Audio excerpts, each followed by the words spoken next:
Osho diet plan and daily routine. Osho एक ऐसा नाम जो इस धरती से जाने के करीब 34 साल बाद भी उतना ही प्रासंगिक बना हुआ है जितना अपने जीवन काल में रहा। ओशो, जिन्हें लोग आचार्य रजनीश और भगवान रजनीश के नाम से भी पुकारते थे, अपने अनुयायियों के लिए सिर्फ ओशो थे, हैं और रहेंगे। ओशो का अर्थ है वो शख्स जिसने अपने आप को सागर में विलीन कर लिया हो। हालांकि 11 दिसंबर 1931 को मध्य प्रदेश के जबलपुर में जन्मे ओशो का असली नाम चंद्रमोहन जैन था।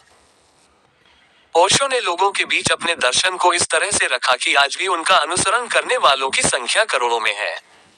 ओशो ने न सिर्फ भारत बल्कि दुनिया भर में इतनी ख्याति प्राप्त की जितना कोई सपने में भी नहीं सोच सकता।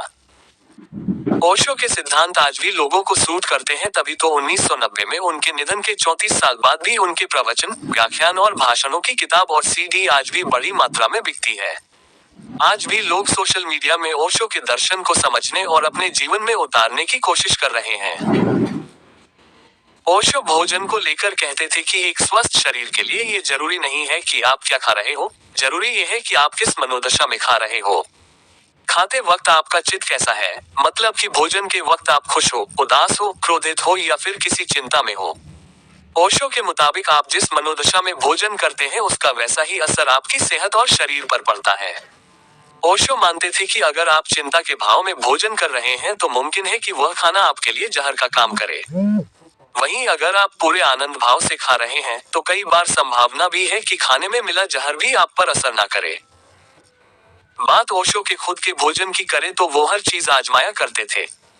सोशल मीडिया और ओशो पर लिखी किताबों के अनुसार उन्हें भोजन में मटर और गोभी की सब्जी खाना काफी पसंद था। इसके अलावा सूप और दाल भी उनकी पसंदीदा हुआ करती थी। वह भोजन के साथ चटनी जरूर लिया करते थे। ओशो के साथ लंबे समय तक काम करने वाली मां अमृत मुक्ति कहती हैं कि भोजन के बारे में सद्गुरु ओशो की एक विशेष बात थी कि जो चीज उनको पसंद आती थी उसको खा लेते थे और पसंद न आने पर दोबारा नहीं बनाने की सलाह दे देते थे, जिसे देखकर साफ झलकता था कि उनके मन में शिकायत का भाव बिल्कुल भी पैठ नहीं बना सकता। ओशो मीठे के भी फैन थे। उन्हें मलाई के लड्डू और रसगुल्ले खूब पसंद थे। हालांकि जब वह अमेरिका के रजनीशपुरम आश्रम से भारत लौटे तो उनकी रुचि चटपटे खाने में बढ़ गई। पूना वाले ओशो आश्रम में कुछ समय तक पाव भाजी और कचौड़ी आचार्य रजनीश की पसंदीदा हो गई थी। ओशो इटालियन खाना भी बड़े चाव से खाते थे। इटालियन में वे सफेद सॉस वाली या उबली हुई खाने की चीजें पसंद करते थे। ओशो का दिन सुबह 5 बजे शुरू होता था। वह सबसे पहले सुबह 6 बजे काली चाय और फिर 7 बजे दूध वाली चाय पीते थे। चाय के साथ वह सेव भी लेते थे। नाश्ता वह सुबह 8 बजे के प्रवचन के बाद ही करते थे। उनके दोपहर के भोजन में पीने के लिए जूस अवश्य होता था। यहाँ तक कि सुबह स्नान के बाद भी ओशो जूस जरूरी पीते थे। रात में ओशो भोजन के बाद कुछ मीठा खाकर 11 बजे तक जरूर सो जाते थे।